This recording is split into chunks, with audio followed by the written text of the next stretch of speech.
Il y a quelques temps, je vous ai publié un article sur chromebooklive.com pour reparler du streaming d'applications Android qui a été de nouveau dévoilé par un journaliste au travers de screenshots. Sauf que depuis, Google a débloqué la fonctionnalité jusqu'à même le channel bêta de Chrome OS. Et franchement, c'est génial, c'est exciting comme disent les Américains. Alors pour ma part, pour débloquer la fonctionnalité, il faut activer plusieurs flags que je vous ai mis en description de la vidéo. Mais avant de nous lancer dans cette découverte, je vous propose de vous abonner à la chaîne. Allez-y, faites-le, j'ai le temps, je prends mon café.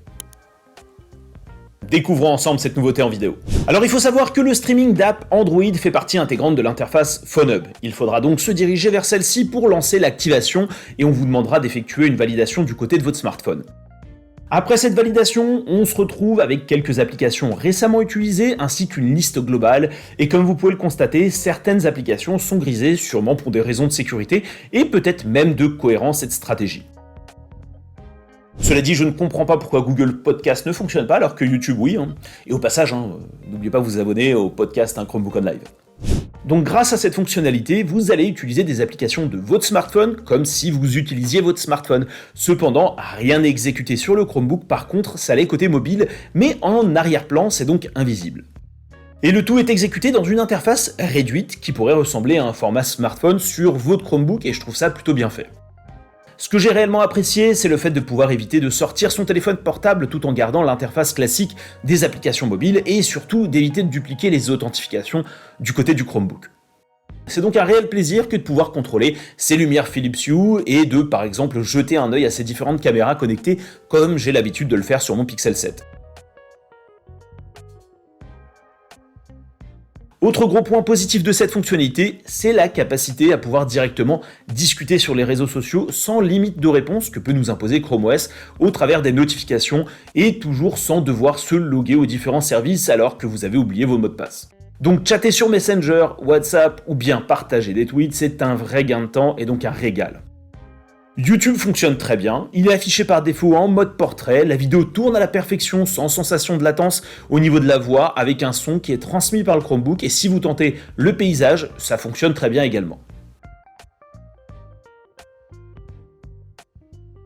A noter que l'enregistreur du Pixel quant à lui ne capte pas la voix à partir du micro du Chromebook. Au niveau des jeux vidéo, Asphalt Airborne fonctionne immédiatement avec la compatibilité clavier et souris tout en sachant qu'il est graphiquement plus beau que la version sur Chromebook, ce qui est logique mais en même temps étonnant. On se pose toutefois la question légitime de la pertinence finalement de jouer à un jeu vidéo provenant de son smartphone sur Chrome OS tout en sachant qu'on n'est pas en full screen.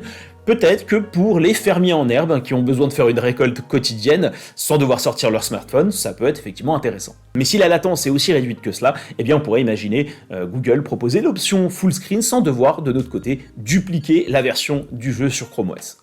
Autrement, je noterai quelques petits défauts. Le basculement du mode portrait vers une autre application en mode paysage, pour le moment ça ne fonctionne pas à tous les coups. Il n'est aujourd'hui pas possible de faire du copier-coller vers l'application mobile, c'est dommage mais j'imagine que c'est en cours d'implémentation. Le clavier est reconnu comme un clavier QWERTY, du coup il va être difficile pour certains de s'y retrouver mais Google doit certainement le savoir.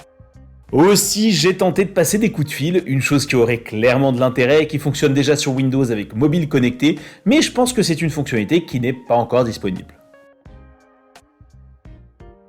Alors bien entendu, le streaming d'applications Android sur Chromebook n'est pas encore finalisé, Cela dit, c'est super encourageant et je remarque déjà les avantages que ça m'apporte. Éviter de perdre du temps pour sortir son smartphone et le déverrouiller puisque la validation d'authentification est déjà faite côté Chrome OS et garder une certaine continuité applicative sans devoir à nouveau s'authentifier sur la version Chrome OS de l'application, qu'elle soit web ou provenant du Google Play Store. Ainsi, j'approuve totalement la démarche et j'ai vraiment hâte d'avoir la version finalisée, notamment pour passer des coups de fil et pourquoi pas faire des visioconférences, donc l'exploitation de la caméra et du micro, notamment pour du Meet. Cependant, j'ai peur que ça apporte de la confusion auprès des nouveaux arrivants sur Chromebook qui sont pas forcément à l'aise avec l'informatique ou avec ce genre d'écosystème applicatif, car en gros, on va voir des web apps qui proviennent ou qui sont atteignables plutôt par le navigateur Chrome, mais également des applications Android du Google Play Store de Chrome OS et les applications Android qui sont streamées directement à partir de son smartphone Android. En tout cas, au regard de ma faible utilisation du Google Play Store sur Chromebook, eh bien je pourrais limite le désactiver pour utiliser directement le streaming d'app Android. Bref, laissons le temps à Google pour voir ce que le géant américain va nous créer au final. Si cette vidéo vous a plu, n'hésitez pas à la liker, à la partager et surtout à vous abonner à la chaîne YouTube Tech Life sans oublier la fameuse cloche des notifications. Je vous dis à la prochaine. Ciao, bye bye.